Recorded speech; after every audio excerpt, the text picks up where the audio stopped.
नमस्कार साथियों, कैसे हैं आप सभी। मुझे उम्मीद है आप लोग काफ़ी अच्छे होंगे और मन लगा के पढ़ाई कर रहे होंगे। आज आपकी बीपीएससी तैयारी 4.0 की फिजिक्स की आपकी क्लास नंबर 10th है, जिसमें आज का टॉपिक आपका है मोशन अंडर ग्रेविटी, यानी कि गुरुत्व के अधीन गति आपकी। तो चलिए क्लास को करते हैं। उससे पहले हमारा आज का मोटिवेशन, तो वो क्या है, तो मोटिवेशन हमारा आज का ये है कि you have to be odd to be number one. आपका नंबर वन बनने के लिए सबसे अलग होना पड़ेगा। क्या होना पड़ेगा? ऑड होना पड़ेगा, अलग दिखना पड़ेगा आपको। अलग प्रकार से आपको इस मतलब की मेहनत करनी पड़ेगी आपको। और ये कहा था आपके डॉक्टर सियोस ने। ठीक है ना। चलिए, तो क्लास करने से पहले आपको बता दें, आज हम किन किन टॉपिक्स को देखेंगे। आज हम देखेंगे आपके कुछ ही जो आपके महत्वपूर्ण टॉपिक्स आपके हैं, तो वो कौन कौन से हैं, चलिए देखते हैं। आज हमारे देखिए, सबसे पहले तो हम देखेंगे आपके कैपलस के लॉ क्या होते हैं, क्योंकि आपके एग्जाम में कैपलस के लॉ भी आते हैं बहुत ज़्यादा, है ना। कि कैपलस के लॉ क्या होते हैं, आपका कैपलस फर्स्ट लॉ क्या होता है, कैपलस सेकंड लॉ क्या होता है, कैपलस थर्ड लॉ क्या होता है ना। उसके बाद हम देखेंगे आपका न्यूटन्स लॉ ऑफ ग्रेविटेशन। क्या देखेंगे? Newton's law of gravitation. ठीक है ना। इसका फॉर्मूला होता है आपका F equal to G m1 upon m2 upon में आपका आर स्क्वायर। यहाँ से आपके एग्जाम में सवाल आपके बहुत पूछे जाते हैं। इसको देखेंगे हम फटाफट आज ही क्लास में। और क्या देखेंगे हम? और देखेंगे हम सर्कुलर मोशन ऑफ सैटेलाइट्स। क्या देखेंगे बेटा जी? तो आज हम देखेंगे आपका सर्कुलर मोशन ऑफ सैटेलाइट्स। ठीक है ना, याद रहेगा आपको। और उसके बाद हम देखेंगे आपका सिंपल पेरियोडिक मोशन। क्या देखेंगे हम? उसके बाद हम देखेंगे आपका सिंपल सिंपल पेरियोडिक मोशन देखेंगे। यानी कि जो चैप्टर आपका है कौन सा वाला, मोशन अंडर ग्रेविटी, उसमें सिर्फ ये जो चार टॉपिक्स आपके हैं जिसमें आपके एग्जाम में क्वेश्चंस आपके पूछे जाते हैं। क्या पूछा जाता है आपके? कैपलस लॉ पूछे जाते हैं आपसे, motion Newton's law of gravity से पूछा जाता है आपसे, है सर्कुलर मोशन पूछा जाता है आपसे, सिंपल पेरियोडिक मोशन पूछा जाता है आपका। तो चलिए क्लास शुरू करते हैं आपके फटाफट। देखिए, सबसे पहला आपका है द मोशन ऑफ प्लैनेट्स, यानी कि ग्रहों की गति। क्या बोल रहे हैं कि all the planets including the earth, यानी कि सारे जितने भी आपके ग्रह हैं उनमें आपको अर्थ भी मिला दें, आप पृथ्वी मिला दें उसमें, मूव अराउंड द सन, जो कि आपके सूर्य के चारों तरफ घूमते हैं आपके हैं। तो सही बात है, ये तो आपको पता होगा आपको, है ना। किसमें? ऑर्बिट्स में। पृथ्वी जो है सहित सभी ग्रह अपनी कक्षाओं में सूर्य के चारों ओर घूमते हैं। आप देख पा रहे हो इमेज पे, ये आपका सूर्य है, सन है आपका, और ये आपके ग्रह आपके घूम रहे हैं आपके हैं।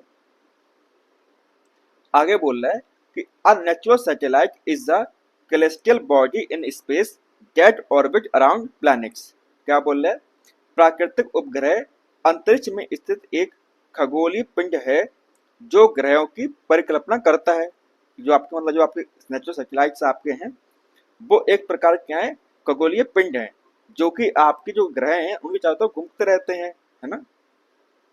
जैसे आपने देखा होगा मरकरी और जो वीनस जो आपके प्लैनेट्स हैं उनके पास कोई भी एक नेचुरल सैटेलाइट नहीं है उनके पास में। यानी कि बुध और शुक्र ग्रह के पास में कोई भी प्राकृतिक उपग्रह नहीं है। किसके पास में? मरकरी हो गया आपका और वीनस हो गया आपका। मरकरी एंड वीनस प्लैनेट आपका जो है उसके पास कोई भी नेचुरल सैटेलाइट नहीं है। क्या नहीं है? कोई भी प्राकृतिक उपग्रह नहीं है। किसके पास में? बुध और शुक्र के पास में। ठीक है ना। आगे बोल रहा है कि earth has one natural satellite, जो आपका अर्थ है उसके पास में क्या है बेटा जी? एक नेचुरल सैटेलाइट उसके पास में है। यानी कि पृथ्वी के पास में एक प्राकृतिक उपग्रह है। तो वो कौन सा, ये आप करके कमेंट में बताएंगे कि मतलब पृथ्वी के पास में कौन सा नेचुरल सैटेलाइट आपके पास में है। ठीक है ना। और जो आपके मार्स है उसके पास दो छोटे सैटेलाइट्स हैं।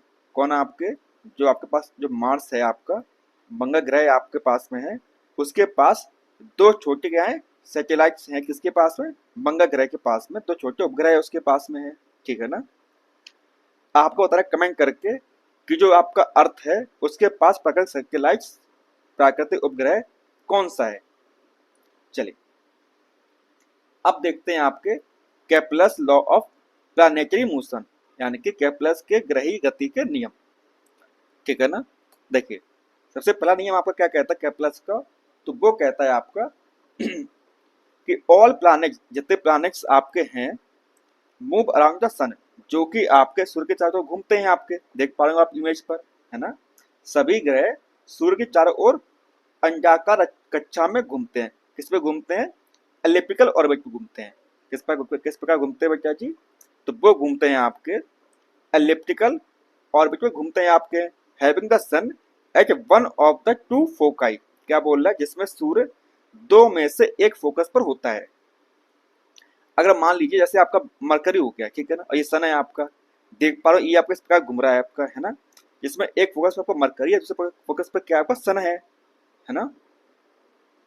तो ये कहता है आपका फर्स्ट लॉ क्या कहता है, केप्लर्स का फर्स्ट लॉ कहता है कि जितने प्लैनेट्स आपके हैं वो घूमते हैं चारों तरफ किसके, सन के किस ऑर्बिट में, एलिप्टिकल ऑर्बिट में, यानी कि अंडाकार इस प्रकार से घूमता है, और जिसमें आपके पास दो फोकाई होते हैं, यानी कि दो फोकाई होते हैं, एक पर आपका सन होता है, दूसरे पर आपका प्लैनेट होता है, ठीक है ना। तो ये तो था आपका फर्स्ट लॉ ऑफ केप्लर्स।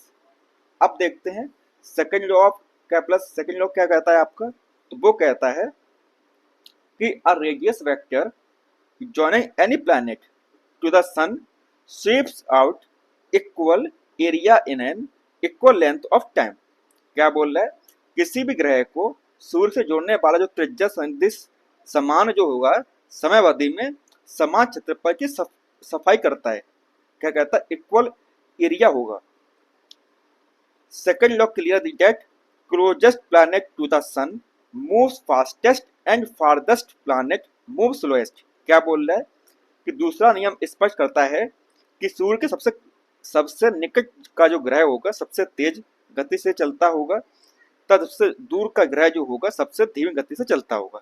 क्या समझे आप, तो ये समझे कि मान लीजिए ये आपका सूर्य है, आपका सन है यहाँ पर आपका, और ये आपका कोई प्लैनेट है, यहाँ पर आपका कोई प्लैनेट है, और आपका इस प्रकार से कोई प्लैनेट आपका घूम रहा है ना। अगर यहाँ पर समझ में नहीं आ रहा है तो अब समझ में आपको आएगा, इस प्रकार से आपको बनाते हैं हम। देखिए ये आपका एक अंडाकार आपका है ना, और यहाँ पर आपका सूर्य है, क्या है बेटा जी, मान लीजिए यहाँ पर आपका सन है। अगर कोई एक प्लैनेट, यहाँ पर आपका प्लैनेट घूम रहा है, याद रखिएगा क्या घूम रहा है, आपका प्लैनेट आपका घूम रहा है इस प्रकार से। अगर जब प्लैनेट आपका यहाँ पर होगा तो वो जो जितनी दूरी कवर करेगा, अगर मान लीजिए उसने आपकी इतनी दूरी कवर की, कितनी दूरी कवर की उसने उसने इतनी दूरी आपकी कवर की, ठीक है ना। क्या किया उसने उसने यहाँ से लेकर यहाँ तक दूरी कवर की, जिससे जो कवर की उससे जो समय लगा उतने ही समय में अगर वह यहाँ पर होता, कहाँ पर होता बेटा जी, अगर वह यहाँ पर होता उतने ही समय में वो इतनी दूरी कवर कर लेता, क्या कर लेता, उतने ही समय में इतने यहाँ पर जो दूरी है वो कवर कर लेता। ये बताता है आपका जो सेकंड लॉ है केप्लर्स का। क्या बताता है कि अगर दूर कोई आपका प्लैनेट होगा तो धीरे गति करेगा, और पास में होगा तो आपका तेज गति करेगा, ठीक है ना। तो ये था आपका केप्लर्स का द्वितीय नियम। अब देखते हैं थर्ड केप्लर्स लॉ।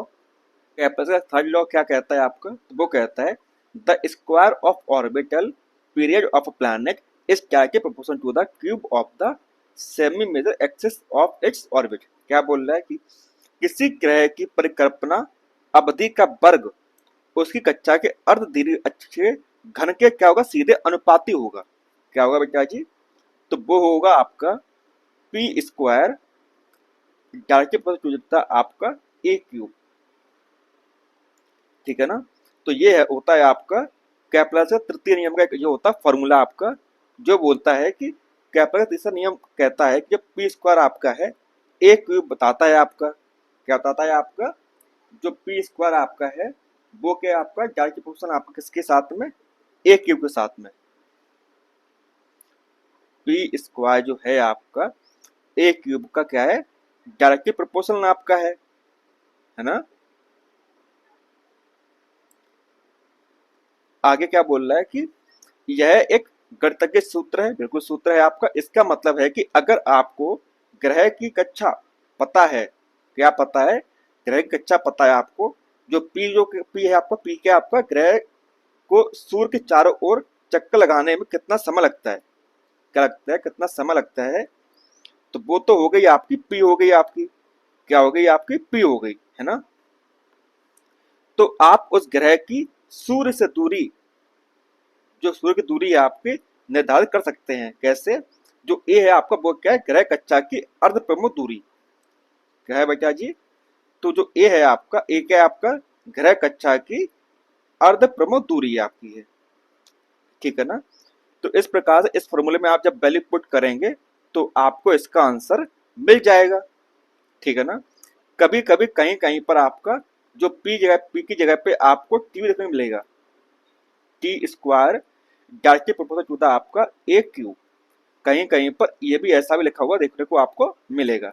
तो आप कंफ्यूज मत होइएगा, पी स्क्वायर बोले या टी स्क्वायर बोले, बात दोनों एक ही है, क्या है बेटा जी, दोनों बात आपकी एक ही है, ठीक है ना। चले, तो ये तो हुए थे आपके कैप्लर से तीनों नियम। अब आगे देखते हैं, देखिए फटाफट इस इमेज पे। जो प्रथम नियम था वो क्या बोल रहा था, वो बोल रहा था कि जो आपके ऑर्बिट, जो प्लैनेट्स होते हैं वो आपके एक्लिप्स में घूमते हैं, है ना। जो दूसरा लॉ था वो क्या बोल रहा था, वो बोल रहा था जितनी दूरी तय करते हैं यहाँ पर, जितना तेज घूम रहा है आपका यहाँ पर, उतनी तेजी से आपका यहाँ पर घूमेगा और इतनी जगह आपका कवर करेगा, है ना। और तीसरा क्या बोलता है, तीसरा लॉ बोलता है आपका जो टी स्क्वायर है आपका, क्या प्रोपोर्शनल आपका, वो होगा आपका ए क्यूब होगा, क्या होगा आपका, तो वो होगा आपका ए क्यूब के बराबर होगा आपका। तो ये तो था आपका कैप्लस के लॉ थे आपके। चलिए अब देखते हैं Newton's law of gravitation, Newton का गुरुत्वाकर्षण का नियम। ये क्या बोलता है आपका, देखिए अगर मान लीजिए आपके पास में अर्थ है एम मास की, और आपके पास मून है M2 मास का, मतलब दोनों के अलग अलग मास है, तो उनके बीच में जो फोर्स लगेगा, जो बल लगेगा, वो कितना होगा, ये फॉर्मूले से हम बताते हैं। क्या करते हैं आपका, तो वो बताते हैं जो फोर्स होगा हमारा वो किसके बराबर होगा, वो होगा आपका जी, वो किसके होगा आपका m1 mass of one planet और मास ऑफ दूसरा प्लैनेट, बीच में आपका आर स्क्वायर, क्या होगा बेटा जी, आर स्क्वायर होगा। जब हम डायरेक्टली प्रोपोर्शनल आपका हटाएंगे तो क्या लगा देंगे, तो हम लगा देंगे एक कांस्टेंट, तो वो क्या होगा, वो होगा आपका डीजी, जो कि आपका है ग्रेविटेशनल कांस्टेंट है, क्या है आपका, तो वो है आपका ग्रेविटेशनल कांस्टेंट आपका है। तो क्या हो जाएगा आपका, तो हो जाएगा आपका F equal to G m1 m2 upon R square. तो आपका ये फॉर्मूला आपका बन के निकल आएगा आपका, ठीक है ना। कोई दिक्कत बचा जी आपको यहाँ पर, होना चाहिए नहीं आपको कोई दिक्कत है यहाँ पर, ठीक है ना। और आपके एग्जाम में एक सवाल आता है सिंपल सा कि एक प्लैनेट है, उसका फोर्स बताना है आपको, इसका रेडियस उसका इतना दिया हुआ है, तो आप क्या करेंगे, डायरेक्ट लगा देंगे ये फॉर्मूला कि 1/r स्क्वायर। जब आप ये लगाएंगे तो आप इस जो सवाल होगा आपका वो फटाफट आप कर लेंगे। यकीन ना हो तो अभी जब हम आगे सवाल करवाएंगे आपको तो तब आप इसको देखिएगा, मतलब कितना फटाफट आपके क्वेश्चंस के आंसर निकल रहे हैं आपके, ठीक है ना। चलिए, वैसे इस पॉइंट में आपको बहुत कुछ है समझाने के लिए, क्योंकि क्लास फटाफट करनी, खत्म करनी, आपको सॉल्व करवाने हैं, इसलिए इसमें हम आपको सिर्फ इतना ही बता रहे हैं, ज्यादा आपको फालतू में चीजें नहीं बता रहे हैं, ठीक है ना। चलिए अब देखिए सर्कुलर मोशन ऑफ सैटेलाइट्स। जो सैटेलाइट्स होती हैं आपकी, वो किस प्रकार से आपकी अर्थ के चारों तरफ घूमती हैं, ठीक है ना। अगर मान लीजिए ये आपकी अर्थ है, क्या है बेटा जी आपकी, तो ये आपके एक अर्थ है ना, और ये आपका एम मास का आपका एक सैटेलाइट है जो आपका घूम रहा है, ठीक है ना। अब जाहिर सी बात है इसके पास कुछ वेलोसिटी होगी। क्या होगी? इसके पास कुछ वेलोसिटी होगी भाई, जाहिर सी बात है किसी वजह से वो घूम रहा होगा, है ना। तो कितना चक्कर लगाएगा और कितनी वेलोसिटी से मतलब वो बाहर निकल जाएगा, तो वो चीज हम इसमें देखेंगे, है ना। जैसे इसका फॉर्मूला होता है आपका, क्या होता है आपका, देखिए वेलोसिटी ऑफ ऑर्बिट क्या होता है आपका, तो वो होता है root ji mass of earth. तो यहाँ पे जो एम लिखते हैं लिखते हैं कैपिटल वाली, mass of earth upon radius. तो इस फॉर्मूले से हम निकाल लेते हैं आपका वेलोसिटी जो होगी आपकी किसी ऑर्बिट की, है ना। चलिए उसके बाद में हम देखेंगे आपका, क्या देखेंगे बेटा जी, एस्केप वेलोसिटी। अब ये क्या होता है देखिए, यानी कि वह गति आपकी जो अर्थ से आपको बाहर निकाल ले जाए, वह गति आपकी जो आपको अर्थ से बाहर ले जाए। यानी कि सवाल आता है आपके एग्जाम में कि मान लीजिए किसी आप पृथ्वी की सतह पर आप खड़े हुए हैं, है ना। तो आपको कितनी गति से वो चीज फेंकनी चाहिए, कि कितनी गति से आपको वो चीज फेंकनी चाहिए कि वो वापस धरती पर ना आए, है ना। तो वो क्या होती है, तो वो होती है आपकी 11.2 किलोमीटर पर सेकंड। अगर इतनी गति से आप फेंकेंगे तो आपके जो ऑब्जेक्ट होगा वो वापस पृथ्वी पर नहीं आएगा, ठीक है ना। जिसका फॉर्मूला क्या होता है, जिसका फॉर्मूला होता है आपका, क्या होता है, तो वो होता है आपका, तो इसका फॉर्मूला होता है आपका बी स्केप का आपका, तो वो क्या होता है आपका रूट 2g ऑफ अर्थ, जी आपका अर्थ वाला, और उसके बाद में मास आपका अर्थ का, उसके बाद रेडियस आपका आर ई आपका अर्थ का आपका। जब इसमें हम जब वैल्यू पुट करेंगे, क्या करेंगे बेटा जी, जब इसमें हम वैल्यू पुट करेंगे तो आपका आंसर कितना आएगा आपका, तो वो आपका आ जाएगा 11 पॉइंट, एक सेकेंड थोड़ा चेंज करते हैं आपके लिए, तो वो आपका आ जाएगा 11.2 किलोमीटर पर सेकंड। आप इस वैल्यू को याद रखिएगा, क्योंकि आपके एग्जाम में डायरेक्ट आपको ये वैल्यू पूछ लेते हैं, क्या कर लेते हैं आपसे, ये वैल्यू पूछ लेते हैं। अगर इतनी स्पीड से, इतनी गति से अगर आप किसी ऑब्जेक्ट को बाहर फेंकेंगे अर्थ से, तो वो ऑब्जेक्ट आपका वापस पृथ्वी पर नहीं आएगा, ठीक है ना। कोई दिक्कत बेटा जी, बताइए। चलिए आगे देखते हैं। एक आपका रिलेशन होता है सर्कुलर मोशन का और आपका एस्केप वेलोसिटी का। क्या होता है, एक रिलेशन होता है आपका circular motion and escape velocity का। तो वो क्या होता है आपका, तो वो ये कहता है कि जो आपका ये बीई जो आपका है, इसकी वेलोसिटी है आपकी, वो क्या होगी आपकी, तो वो होगी रूट बी नॉट, ठीक है ना। ये कैसे आया, इतना टाइम आपके पास नहीं है, बस आप फटाफट ये मतलब दिमाग में रखिए जिससे आपके सवाल बनते हो, ठीक है ना। चलिए अब देखिए periodic time of simple pendulum, सरल पेंडुलम का आवर्त समय। देखिए इसमें आपको समझाने के लिए मतलब बहुत कुछ है समझाने के लिए, लेकिन जो आपके एग्जाम में सवाल आते हैं आपके, वो सिर्फ एक चीज से आते हैं, तो वो क्या है आपका, वो फॉर्मूला आपका क्या है, तो फॉर्मूला आपका है टी जो है आपका 2 पाई रूट में आपका एल अपॉन जी। ये जो फॉर्मूला आपका है, ये आपका बहुत ज़्यादा कैसा है, आपका इंपॉर्टेंट फॉर्मूला है जिससे आपके एग्जाम में सवाल आते हैं, ठीक है ना। जहाँ पर एल क्या है आपका, बताइए। यहाँ पर जो टी है आपका, तो टी है आपका है टाइम पीरियड, क्या है बेटा जी, तो वो है आपका पीरियोडिक टाइम, या बोले तो टाइम पीरियड आपका, या बोले तो आपका पेरियोडिक टाइम। उसके बाद में जो आपका एल है आपका, एल के आपका, तो एल आपका है length of simple pendulum, length of simple pendulum. उसके बाद में जो आपका जी है, जी क्या है बेटा जी, बताइए। तो जी आपका हो जाएगा यहाँ पर ग्रेविटेशनल एक्सेलरेशन, ग्रेविटेशनल एक्सेलरेशन, ठीक है ना। अब कभी आपने देखा होगा जब पेंडुलम होता है इस प्रकार जो घड़ी में लटका होता है, कुछ समय के बाद वो सही समय नहीं बताता है। तो ऐसा क्यों होता है ये अभी हम देखेंगे, आपका जो सवाल करेंगे आपके, ठीक है ना। चलिए, तो आज का सवाल आपका फर्स्ट क्वेश्चन आपका क्या है, देखिए क्वेश्चन फर्स्ट आपका है कि यदि धरती की घूमने की गति बढ़ा दी जाए। अगर आपकी मान लीजिए अर्थ है आपकी, इस प्रकार से आपकी एक अर्थ है और अर्थ की जो गति आपकी है वो फास्ट कर दी जाए, काफी तेज कर दी जाए, तो भूमध्य रेखा पर पिंड का वजन क्या होगा। तो आपको बताना है कि भूमध्य रेखा पर पिंड का जो वजन होगा वो क्या होगा।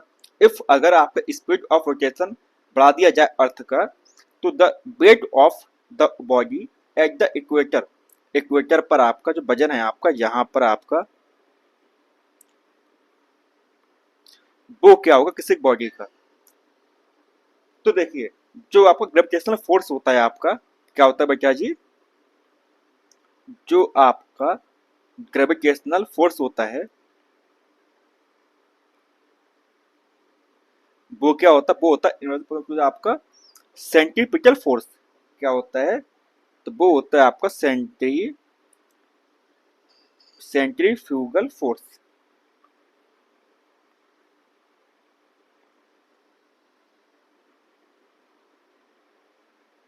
ठीक है ना। अगर एक चीज बढ़ेगी दूसरी कैसे हो जाएगी आपकी, दूसरी चीज आपकी कैसे हो जाएगी बेटा जी, दूसरी चीज आपकी कम हो जाएगी, है ना। तो जब आपका उस जगह पे मतलब आपका अर्थ का रोटेशन आपका बढ़ रहा है, स्पीड बढ़ रही है आपकी, तो क्या हो जाएगा आपका, तो आपका जो वेट होगा वो आपका कम हो जाएगा। तो इसका हो जाएगा आपका ऑप्शन नंबर बी है आपका करेक्ट आंसर, विल बी घट जाएगा आपका, विल बी डिक्रीज, ठीक है ना बेटा जी। चले अब देखिए सिंपल सा सवाल आपका क्या है कि एक वस्तु का भार पृथ्वी सतह पर मापने पर 100 न्यूटन है आपका, और इसका भार चंद्रमा की सतह पर मापने पर कितना होगा। आपकी जो अर्थ है उस पर उसका वजन है 100 न्यूटन, और अगर हम उसको लेके जाएं चांद पर तो उसका वजन कितना हो जाएगा। The weight of an object when measured on the surface of the earth is 100 Newton, what will be the its weight when measured on the surface of the moon. बताइए। तो ये बात आप भी जानते हो कि जो आपका चंद्रमा पर जो किसी वस्तु का जो भार होता है वो पृथ्वी के भार का कैसा होता है, 1/6 होता है आपका, है ना। क्या होता है आपका, 1/6 होता है। तो वेट ऑफ मून जो होगा आपका, वेट ऑफ मून निकालेंगे हम, तो क्या करेंगे 1/6, 1/6, और क्या करेंगे वेट ऑफ अर्थ, जो अर्थ पर जो आपका वजन है आपका, है ना। तो क्या हो जाएगा आपका, निकालते हैं 1/6 मल्टीप्लाई बाई 100 न्यूटन, ठीक है ना। तो कितना आ जाएगा आपका, तो आपका आ जाएगा 16.7 न्यूटन, आपका आंसर आपका आ जाएगा, है ना। तो क्या हो गया आपका, इसका हो गया आपका ऑप्शन नंबर डी आपका करेक्ट आंसर, है ना। तो इसका हो गया आपका 1/16.7 न्यूटन आपका करेक्ट आंसर हो गया, ठीक है ना। कोई दिक्कत हुई, कोई नहीं होगी आपको। चलिए आगे देखते हैं। सवाल आपका है कि अलग अलग द्रव्यमान के दो वस्तु में जिसका जो मास है वो कैसा आपका अलग अलग है, दो वस्तु चंद्रमा की सतह के पास स्वतंत्र रूप से गिरने से क्या होगा। क्या बोल रहा है, तो ये बोल रहा है आपका कि व्हाट विल बी हैपेंस, क्या होगा इफ अगर two object of different masses, आपके पास दो मास, दो ऑब्जेक्ट है आपके पास में, एक आपको मान लीजिए एक ए है और एक आपका ये है, इसका मास आपका m1 है और इसका मास आपका m2 है, ठीक है ना। Fall freely near the surface of the moon, चंद्रमा की सतह पर आप उसको छोड़ रहे हो, ठीक है ना। तो आपको ये बताना है तो क्या होगा।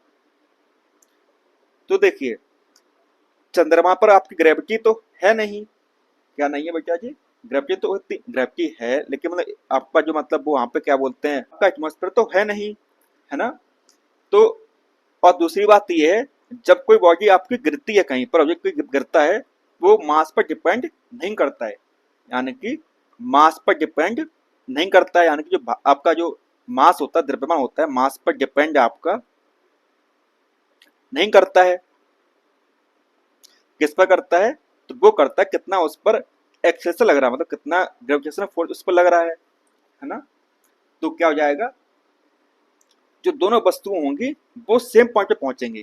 क्या होंगे? दोनों वस्तुएं आपकी will have the same velocity at any instant, किसी भी क्षण एक ही वेग होगा उनका, ठीक है ना। किस पर डिपेंड करती हैं? वो डिपेंड करती हैं आपकी एक्सेलरेशन ड्यू टू ग्रेविटी पर। तो क्या हो जाएगा आपका? इसका हो जाएगा आपका ऑप्शन नंबर डी आपका करेक्ट आंसर हो जाएगा। चलिए आगे देखते हैं। अगला सवाल हमारा क्या है कि आप एक लिफ्ट में खड़े हैं। कहाँ पर खड़े हैं? आप लिफ्ट में खड़े हुए हैं। तो लिफ्ट के फर्श पर आपके भार द्वारा लगाया गया जो बल है आपका, वो क्या होगा? लिफ्ट में आप खड़े हुए हैं और लिफ्ट जो फर्श पे जो आपका जो भार लगेगा, जो वेट लगेगा आपका, वो क्या होगा?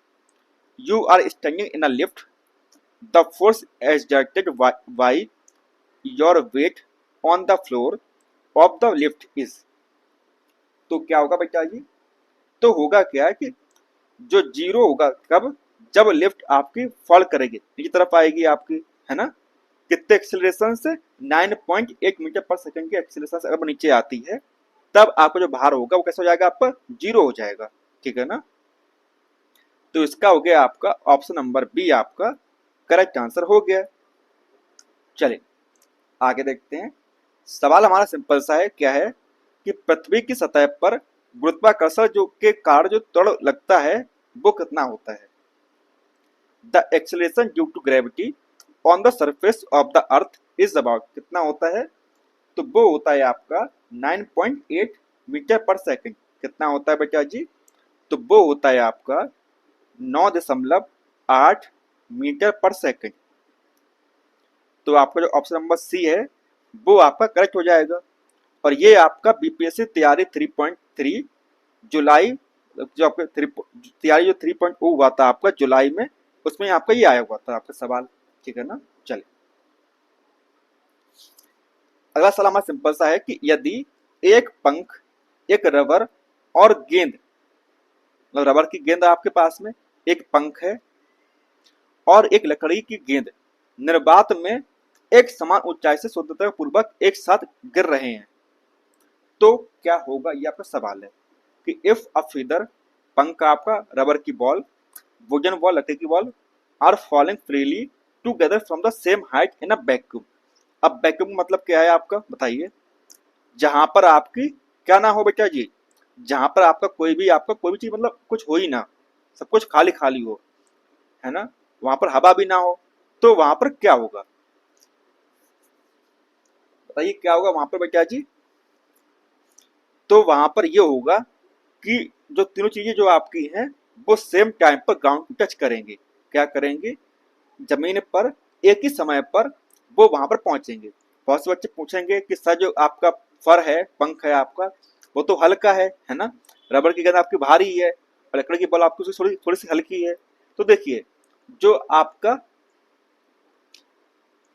जो आपका वेग होता है वो आपकी किस पर डिपेंड करता है? वो आपके मास पर डिपेंड नहीं करता है, क्योंकि जो फॉर्मूला होता है आपका P equal to root 2GH, उसके हिसाब से यहाँ पर आपका M आ रहा कहीं पर, यहाँ पर आपका मास तो है नहीं, है ना।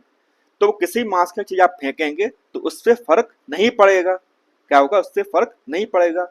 तो आपका हो जाएगा ऑप्शन नंबर डी आपका करेक्ट आंसर कि all three will reach the ground together, तीनों एक साथ जमीन पर पहुंचेंगे। कहां पहुंचेंगे बेटा जी? तीनों एक साथ आपके जमीन पर पहुंचेंगे, ठीक है ना। चलिए आगे देखते हैं। सवाल हमारा आगे क्या है कि how do high waves come in the ocean. जो आपका समुद्र होता है उस वहां पर आपकी वेव्स आती हैं, ऊंची ऊंची वेव्स आपके आती हैं, तो आपको बताना है कि वो ऐसा क्यों होता है। देखिए जो आपके अर्थ के पास जो वेव्स आती हैं वो किस लिए आती हैं? वो आती हैं मून के ग्रेविटेशनल फोर्स की वजह से। किसके फोर्स की वजह से? जो चंद्रमा है उसका जो आपका गुरुत्वाकर्षण जो बल है उसकी वजह से आपका क्या होता है, आपके समुद्र में वेव्स आपकी उठती हैं, है ना। तो इसलिए इसका हो जाएगा आपका ऑप्शन नंबर डी आपका करेक्ट आंसर। कोई दिक्कत? चलिए आगे देखते हैं। चंद्रमा की सतह पर कोई वातावरण नहीं है, क्योंकि भाई क्यों नहीं है बताइए। There is no atmosphere on the surface of the moon because. क्यों नहीं है भाई साहब, कौन बताएगा आपको? देखिए, क्योंकि जो वहां की इसके वेलोसिटी है और एक मून मतलब कि एक मॉलिक्यूल की, वो कम है किसके?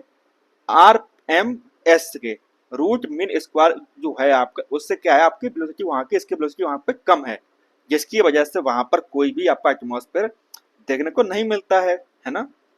तो इसका हो जाएगा आपका ऑप्शन नंबर बी आपका करेक्ट आंसर। गैस अणुओं का पलायन वेग उनमें वेग के मूल माध्य वर्ग से कम होता है, जिसकी वजह से जो चंद्रमा है उसकी सतह पर कोई वातावरण नहीं है आपका है, ठीक है ना। चलिए आगे देखते हैं। सवाल आपका है कि जब एक पत्थर को चांद की सतह पे पृथ्वी पर लाया जाता है, जब एक पत्थर को चांद की सतह से पृथ्वी पर लाया जाता है तो क्या होगा? When a rock is brought from the surface of the moon to the earth, then बताइए क्या होगा? देखिए, जो मास है वो तो सेम रहेगा, चाहे आपका अर्थ हो चाहे आपका मून हो, लेकिन जो आपका वेट है, भार आपका, वो कैसा हो जाएगा आपका? वो आपका चेंज होगा, है ना। तो क्या होगा? आपका भार आपका चेंज होगा। Its weight will be change but not its mass. Mass same रहेगा पर जो भार आपका है वो आपका बदल जाएगा और द्रव्यमान आपका चेंज नहीं होगा। तो इसलिए हो जाएगा आपका ऑप्शन नंबर बी आपका करेक्ट आंसर हो जाएगा, ठीक है ना। क्या हो जाएगा आपका? ऑप्शन नंबर बी आपका करेक्ट आंसर हो जाएगा। और ये आपका बीपीएससी 2004 में आपका सवाल आइए आपका आया हुआ था। आगे देखते हैं क्या बोल रहा है आपका, देखिए। और ये सवाल आपका बीपीएससी तैयारी 3.0 जुलाई में आपका आया हुआ था। क्या था कि यदि दो वस्तुओं के बीच की दूरी दोगुनी कर दी जाए, क्या कर दी जाए आपके? दोगुनी कर दी जाए, तो उसके बीच गुरुत्वाकर्षण बल जो होगा वो क्या होगा? If the distance between two objects is doubled, what will be happens to the gravitation force between them? अभी आपको बताया था हम फटाफट आपको कि जहां पर आप लगाएंगे एक फॉर्मूला सिंपल वाला, वो क्या आपका? वो है आपका एफ इनवर्सली आपका R square. F inversely proportion आपका क्या हो जाएगा? एफ का क्या हो जाएगा बेटा जी? तो वो हो जाएगा आपका एफ इनवर्सली प्रोपोर्शन आपका क्या हो जाएगा आपका? आर स्क्वायर, ठीक है ना। तो अगर हम एक को मान लेते हैं आप F1 मानते हैं और एक को मानते हैं F2, ठीक है ना, तो आपका ये हो जाएगा R2 का स्क्वायर और यहाँ पर आपका R1 का स्क्वायर, ठीक है ना। क्या हो जाएगा आपका? R1 का स्क्वायर हो जाएगा आपका। जबकि ये बात आप जानते हो कि जो आपका F1 है और ये आपका F2 है ना, तो दोनों कैसे हैं आपके? तो आपको जो R1 है वो तो आपका R1 रहेगा, है ना। जो आपका R1 है वो तो आपका R1 रहेगा और जो आपका R2 कैसा होगा? आपका डबल हो गया है। कैसा हो गया आपका? डबल हो गया, है ना। तो क्या निकल के आपका आएगा? तो निकल के आपका आएगा F1 अपॉन F2 4R1 का स्क्वायर अपॉन 4R2 का स्क्वायर, जो होगा आपका 4R1 का स्क्वायर अपॉन R2 का स्क्वायर। जब R निपट जाएंगे तो क्या निकल के आपका पास में आएगा? तो निकल के आपके पास में आएगा F2 जो होगा वो क्या होगा आपका? तो वो होगा आपका क्या होगा आपका? तो वो होगा F1 का अपॉन में 4 आपका। समझ में आया? तो क्या निकल के आपका आएगा? तो निकल के आएगा इट बिकम्स 4 टाइम्स हो जाएगा आपका। क्या हो जाएगा आपका? 1/4 आपका हो जाएगा। देख पा रहे हो इमेज पर आप कैसा हो गया आपका? 1/4 आपका हो गया है। तो इसका हो जाएगा आपका ऑप्शन नंबर बी आपका करेक्ट आंसर। इट बिकम्स 1/4, यानी कि यह आपका 1/4 हो जाएगा। फॉर्मूला आपका बस एक है, कौन सा वाला? तो वो है आपका एक ही फॉर्मूला आपका इनवर्सली प्रोपोर्शनल टू आपका आर स्क्वायर। चलिए आगे देखते हैं। आपका सवाल हमारा है कि हु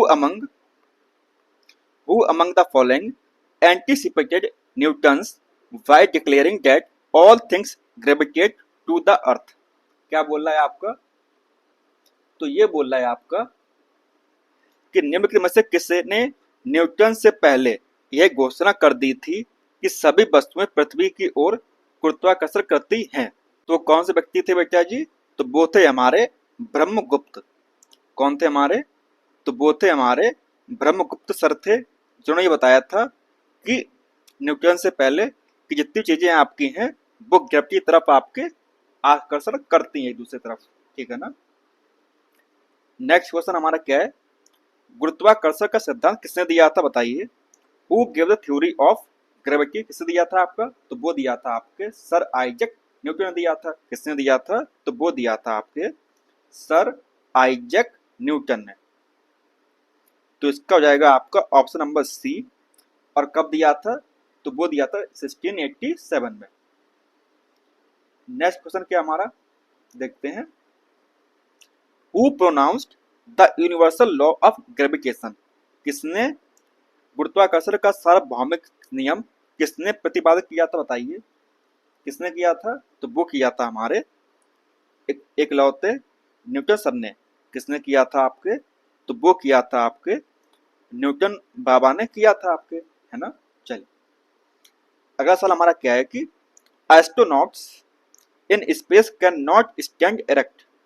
जो आपके जो एस्ट्रोनॉट्स होते हैं, अंतरिक्ष में जो रहने वाले यात्री होते हैं, वो अंतरिक्ष में सीधा खड़ा नहीं हो पाते हैं। क्योंकि बताइए, अंतरिक्ष में अंतरिक्ष यात्री सीधे खड़े नहीं हो पाते हैं। ऐसा इसलिए क्योंकि अंतरिक्ष में क्या नहीं है बेटा जी? तो वहां पर कोई ग्रेविटी नहीं है, कोई गुरुत्वाकर्षण बल नहीं वहां पर है, इसीलिए वो वहां पर खड़े नहीं हो पाते हैं, है ना। There is no gravity. तो आपका हो जाएगा ऑप्शन नंबर ए आपका करेक्ट आंसर हो जाएगा। ठीक है ना। चलिए अगला सवाल हमारा क्या है कि if an apple is release from an orbiting spaceship it will be. क्या बोल रहा है कि यदि किसी परिक्रमा करते हुए अंतरिक्ष यान में से एक सेब छोड़ दिया जाए। क्या कर दिया जाए? एक सेब आपने छोड़ दिया, अंतरिक्ष यान में आप बैठे हुए थे, तो क्या होगा? तो ये बात आप जानते हो कि ग्रेविटी तो वहां पर है नहीं अंतरिक्ष में। तो जिस गति से आप फेंकेंगे उसी गति से वो सेब आगे बढ़ता जाएगा आपका, है ना। तो क्या हो जाएगा आपका अंतरिक्ष यान के साथ समान गति से आगे बढ़ेगा। क्या करेगा? Move along with the spaceship at the same speed. जिस गति से आपने वो चीज फेंकी है उसी गति से वो आगे बढ़ता रहेगा। ठीक है ना। चलिए सवाल आपका है the learning tower of pizza does not fall because. Pizza की झुकी हुई मीनार नहीं गिरती है। क्यों नहीं गिरती है? क्योंकि उसकी जो फोर्स होगा आपका, जो आपका बल लग रहा होगा आपका, वो कैसा लग रहा होगा आपका, वो आपका बीच में लग रहा होगा। जाहिर सी बात है, इसी वजह से आपकी मीनार आपकी नहीं गिर रही है। मीनार के गुरुत्व केंद्र से होकर गुजरने वाली जो आपकी ऊर्ध्वाधर रेखा जो होगी उसके आधार के भीतर आपकी आती होगी, है ना। कि the vertical line through the centre of gravity of tower falls within its base. तो उसके बेस पर आ रही होगी, जिसकी वजह से वो मीनार आपकी नहीं गिर रही है। ठीक है ना। चलिए सवाल आपका है क्या है आपका देखिए। If the distance between the earth and the sun, सूर्य और पृथ्वी की जो डिस्टेंस है ट्वाइस करी जाए। क्या कर दी जाए? आपकी डबल कर दी जाए। The gravitational force exerted on the earth by sun. तो आपको ये बताना है कि जो उसका जो फोर्स, जो आपका ग्रेविटेशन जो फोर्स होगा आपका, उसमें क्या अंतर आएगा। यदि पृथ्वी और सूर्य के बीच की दूरी वर्तमान दूरी से डबल कर दी जाए तो सूर्य द्वारा पृथ्वी पर लगाया जो गुरुत्वाकर्षण बल होगा आपका, वो कितना हो जाएगा। तो इस सवाल का आपका आंसर हो जाएगा आपका सी वाला 1/4 of the what is in. लेकिन जो सवाल आपका है सेम सवाल आपका ऐसा आपने करवाया था, आपको ये वाला जो सवाल आप करवाया हमने है ये वाला सेम, इसका आंसर वही आएगा और ऐसा ही आएगा। तो एग्जाम में जब समय बचाना होता है आपको ना, तो आप क्या करते हो, आप फटाफट उसका आंसर लगा देते हो, क्योंकि इतना समय नहीं होता है कि आप उस चीज को पूरा सॉल्व करें। तो क्या हो जाएगा आपका, वर्तमान से तुलना में एक चौथाई आपकी रह जाएगी। क्योंकि जब आप क्योंकि जब आपको औरों से आगे निकलना है तो कुछ थोड़ा सा अलग करना पड़ेगा, ठीक है ना। यकीन ना हो तो जाकर चेक कीजिए, बहुत से बच्चे तो ऐसे होंगे जिनको मैथ के फॉर्मूले याद होंगे। क्या याद होंगे, जो आपके मैथ के जो आंसर्स होते हैं ना वो भी याद होंगे आपके, कि ये सवाल आपका आया होगा, इस सवाल का आंसर आपका ये होगा, ठीक है ना। चलिए सवाल आपका है, इफ एन ऑब्जेक्ट, अगर कोई एक ऑब्जेक्ट फॉलिंग फ्रॉम अबव, ऊपर से आपको गिराया जा रहा है आपका ऑब्जेक्ट, इट्स वेट रिमेन, जो उसका भार होगा वो क्या होगा। यदि कोई वस्तु ऊपर से गिरी रही है तो उसका भार रहेगा, क्या रहेगा बेटा जी, सेम रहेगा, जाहिर सी बात है, उसमें परिवर्तन तो कुछ होगा नहीं।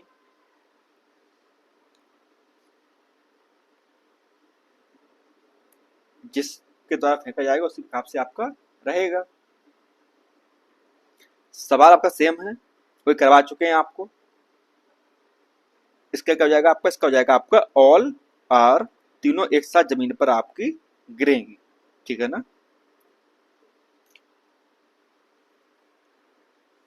ये सवाल हम इसलिए यहाँ पे लेके आए थे कि आप बोलते हैं कि सर सवाल रिपीट नहीं होते हैं। अब ये आप दिए देखिए, ये आपका आया था RAS प्री 1992 में, और सेम सवाल आपका फिर आया था BPSC 2022 में, देख पा रहे हैं आप। तो इसका भी क्या होगा, इसका भी होगा आपका same answer, reach at the same time, same time पर आपका तीनों चीजें आपके पहुंचेंगी आपकी, चाहे लकड़ी हो, चाहे मोम हो, या लोहे के बराबर आपका आकार के कोई टुकड़े हों आपके, ठीक है ना।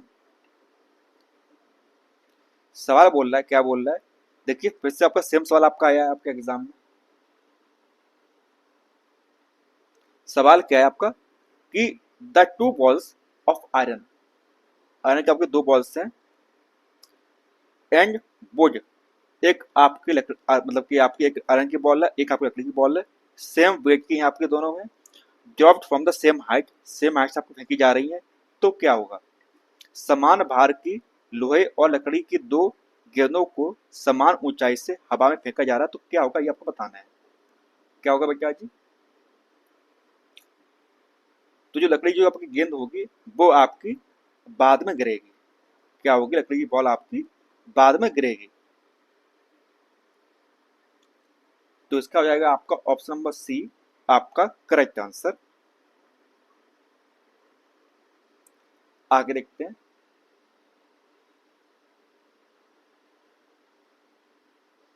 देखिए वैसे तो मतलब इसका आंसर आपका ए वाला होगा, ठीक है ना, लेकिन जो आपका आयोग है उसने इसका आंसर आपको सी माना है। बाकी आप समझदार हैं, क्या करना है। और ये जो आपका सवाल आपका मतलब बहुत पुराने आप पीछे आया था, 1992 में आपका आया था, और हमें उम्मीद है जो अब ये सवाल आपका आपका आता है एग्जाम में, तो इसका आंसर आपका ए होगा, एक वे एक ही समय पर जमीन पर पहुंचेंगे, ठीक है ना। चल सवाल हमारा क्या है कि two balls A and B, दो बॉल हमारे पास में, जिसका मास है एक का 10 kg और दूसरे का मास है 1 kg, they are dropped simultaneously from a height 20 metre, 20 metre से आपको दो फेंकी जा रही है आपकी, तो क्या होगा ये आपको बताना है। कि दो गेंदे जिसका एक का भार आपका 10 किलोग्राम, एक का भार है आपका 1 किलोग्राम, और दोनों ही आपके 20 मीटर की ऊंचाई से गिराई जा रही है, तो क्या होगा। आपको बताया है कि मास पर डिपेंड नहीं करता है, किस पर डिपेंड करता है, तो वो करता है आपकी कितनी हाइट से फेंका जा रहा है। अगर वो सेम हाइट से फेंकी जा रही है तो सेम समय पर पहुंचेगी आपकी, ठीक है ना। तो क्या हो जाएगा आपका, इसका हो जाएगा आपका ऑप्शन नंबर सी, ए और बी दोनों एक ही समय पर जमीन पर पहुंचेंगे आपकी, ठीक है ना। क्योंकि जो आपका बी होता है वो क्या होता है आपका, तो वो होता है √G/H, ठीक है ना। तो क्या हो जाएगा आपका, तो ये हो जाएगा आपका B directly proportional to the आपका हाइट। अगर हाइट आपकी सेम है तो वेग भी आपका कैसा होगा, सेम होगा, ठीक है ना। चलिए आगे देखते हैं सवाल हमारा क्या है। सवाल सिंपल सा आपका है, क्या है बेटा जी, देखिए the weight of any body is, किसी का वजन कितना होगा, किस पर डिपेंड करेगा बताइए। जैसे आपको पता है कि ये आपकी अर्थ है ना, क्या है आपकी अर्थ है।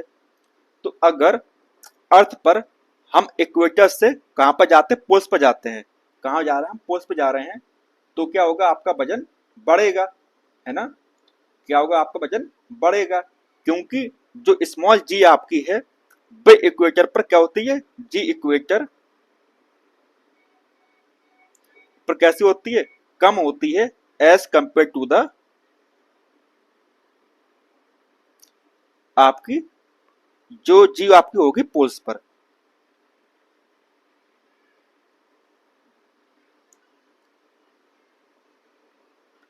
समझ पा रहे हैं आप। तो इसीलिए क्या होगा आपका जो आपकी वजन होगा, भार होगा आपका, वो आपका ज्यादा होगा आपका कहाँ पर, पोल्स पर, ठीक है ना। क्यों ऐसा होगा, क्योंकि जो स्मॉल जी होती है आपकी, स्मॉल जी आपका, उसका फॉर्मूला क्या होता है, फॉर्मूला होता है आपका capital G upon mass upon में आपका आर स्क्वायर, और आर किसका, आपका ग्रेविटी का, आपका अर्थ का आर, है ना। तो क्या हो जाएगा आपका, देखिए आप यहाँ पर जी इनवर्सिबल आपका आर का स्क्वायर, जहां अगर रेडियस आपका ज्यादा होगा वहां पर ग्रेविटी आपका जी जो होगा आपका स्मॉल जी आपका वो कम होगा आपका, है ना। तो इसीलिए क्या हो जाएगा आपका ध्रुवों पर, पोल्स पर क्या हो जाएगा आपका ज्यादा हो जाएगा। तो इसका हो गया आपका maximum at poles. Option number B आपका करेक्ट आंसर आपका हो गया है, ठीक है ना। चल आगे देखते हैं the weight of human body is, जो आपका ह्यूमन बॉडी देखिए, ये आपका एग्जाम में आया था, कब आया था आपके यूपीपीसीएस मेंस में 9 में आया था, 6 में आया था, और ये आपको 15 में आया। सेम क्वेश्चन आपका है, क्या है बेटा जी, सेम क्वेश्चन आपका है ना। क्या होगा, पोल्स पर ज्यादा होगा एज कम्पेयर टू इक्वेटर, ठीक है ना। तो इसका हो जाएगा आपका ऑप्शन नंबर ए आपका करेक्ट आंसर आपका हो जाएगा। आगे देखते हैं सवाल क्या हमारा, सवाल हमारा है सिंपल सा, क्या है कि the mass of the body, the mass of the body on the earth is 100 KG, 100 KG आपका है इस पर, अर्थ पर। If acceleration due to gravity on the moon then the mass of the body on the moon. तो आपको बताना है कि जो मास होगा आपकी किस पर, बताइए कैसे बेटा जी, जो मास होगा आपका किस पर, मून पर, वो क्या होगा। देखिए जो मास होता है वो चेंज नहीं होता है, द्रव्यमान चेंज नहीं होता है, चाहे आप कहाँ पर हो, पृथ्वी पर हो या आप चांद पर हो। कहाँ पर हो बेटा जी, चाहे आप चांद पर हो चाहे आप पृथ्वी पर हो, जो मास है आपका, द्रव्यमान जो आपका है वह आपका चेंज नहीं होगा। चेंज क्या होता है आपका, भार चेंज होता है, वेट चेंज होता है, ठीक है ना। तो 100 केजी आपका अर्थ पर था, तो 100 केजी ही आपका कहाँ पर होगा बेटा जी, 100 केजी ही आपका कहाँ पर होगा, मून पर होगा, चांद पर होगा। इसीलिए इसका क्या होगा आपका ऑप्शन सी आपका करेक्ट आंसर आपका होगा। मतलब सवाल जो था वो सवाल बहुत सिंपल था, बस आपको अपना कॉमन सेंस यूज करना था। क्या करना था, आपको कॉमन सेंस अपना यूज करना था। अब बहुत से बच्चे क्या करेंगे, बहुत से बच्चे निकाल देंगे इसका भार निकाल देंगे, क्या निकाल देंगे, बहुत से बच्चे इसका वेट निकाल देंगे और उनका आंसर यहाँ पर गलत हो जाएगा, ठीक है ना। चलिए अब देखिए सवाल आपका है वेटलेसनेस इज, यानी कि भारहीनता क्या होती है बताइए। जहां पर ग्रेविटी है नहीं उसी को बोल देते वेटलेसनेस, यानी कि शून्य गुरुत्वाकर्षण, जीरो ग्रेविटी, ठीक है ना। सवाल हमारा क्या है, देखिए सवाल सिंपल सा है कि the earth travel in its orbit at a speed of approx 4,400 km per second. Why do we not feel this high speed? बोला जा रहा है आपका यहाँ पर, तो यहाँ बोला जा रहा है आपका पृथ्वी अपनी कक्षा में लगभग 4,400 किलोमीटर प्रति घंटे की गति से यात्रा करती है, बिल्कुल करती है। हमें यह तेज गति महसूस क्यों नहीं होती है? मान लीजिए ये आपकी अर्थ है, ठीक है ना, और आप इसकी सतह पर क्या कर रहे हैं? बैठे हुए हैं, है ना। और अगर ये पृथ्वी घूमेगी तो आप भी इसके साथ में घूमेंगे, है ना। तो इसीलिए हमको वो चीज एहसास नहीं होता है कि जो स्पीड है आपकी पृथ्वी की वो कितनी तेज है। पृथ्वी की कक्षा के अनुदिश पृथ्वी के सापेक्ष हमारी सापेक्ष गति शून्य है। क्या है? Our relative speed with respect to the earth along the earth orbit is 0, ठीक है ना। तो इसका हो जाएगा आपका ऑप्शन नंबर बी आपका करेक्ट आंसर, कि अगर आप पृथ्वी के बाहर होंगे तो पता चलेगा मतलब पृथ्वी इतनी तेज घूम रही है। जब आप पृथ्वी की सतह पर ही होंगे तो क्या फर्क पड़ता है कि पृथ्वी कितनी तेज घूमे या ना घूमे, ठीक है ना। सवाल आपका अगला है, क्या है बेटा जी? तो वो है if the gravitational force on the earth suddenly disappear. मान लीजिए अगर जो आपका फोर्स है आपका अर्थ पे खत्म हो जाए, which are of the following will be correct consequences. तो मतलब क्या होगा यदि पृथ्वी का गुरुत्वाकर्षण बल अचानक लुप्त हो जाए तो क्या होगा बताइए? तो क्या होगा बेटा जी? भाई होगा कि जो वेट है आपका वो 0 हो जाएगा, लेकिन जो मास है वो सेम रहेगा, क्योंकि मास चेंज नहीं होता है। किसी वस्तु का भार जो होगा शून्य हो जाएगा, परंतु जो द्रव्यमान है आपका वो चेंज नहीं होगा, है ना। तो आपका हो जाएगा ऑप्शन नंबर ए आपका करेक्ट आंसर हो जाएगा, ठीक है ना। चलिए आगे देखते हैं। सवाल हमारा है कि an artificial satellite orbiting around the earth does not fall down, this is so because the attraction of earth. पृथ्वी के चारों ओर चक्कर लगाता हुआ कृत्रिम उपग्रह नीचे नहीं गिरता है। क्यों नहीं गिरता है? ऐसा इसलिए होता है क्योंकि पृथ्वी का आकर्षण जो होगा बल वो उस पर लगेगा, है ना। तो अपनी गति के आवश्यक त्वरण प्रदान करता है जिसकी वजह से वो चीज नहीं गिरती है ना। तो क्या हो जाएगा आपका? इसका हो जाएगा आपका ऑप्शन में डी आपका करेक्ट आंसर आपका हो जाएगा। आगे देखते हैं। सवाल है आपका satellite is kept moving in its orbit around the earth it is due to. क्या बोल रहा है आपका? देखिए कि उपग्रह पृथ्वी के चारों ओर अपनी कक्षा में घूमता रहता है, इसका कारण क्या है बताइए? इसका रीजन बस एक ही है, वो है आपका सेंट्रीपिटल फोर्स, केंद्राभिमुख बल। क्या है आपका? तो वो है आपका सेंट्रीपिटल आपका फोर्स, ठीक है ना। तो आपका हो गया ऑप्शन नंबर बी आपका करेक्ट आंसर हो गया। सवाल आपका है a geosynchronous satellite continuously active in its orbit. क्या बोल रहा है आपका? जो आपकी सैटेलाइट होती है वो एक्टिव है कहाँ पर? मतलब लगातार एक्टिव है आपके ऑर्बिट में ड्यू टू सेंट्रीपिटल फोर्स की वजह से, विच इज ऑब्टेन्ड बाय, जो कि कहाँ से उसको मिल रहा है बताइए? वो कहाँ से मिल रहा है? वो मिल रहा है आपकी जो पृथ्वी है उसके ग्रेविटेशनल फोर्स से मिल रहा है आपको, है ना। तो क्या हो जाएगा आपका? इसका हो जाएगा आपका ऑप्शन नंबर बी आपका करेक्ट आंसर,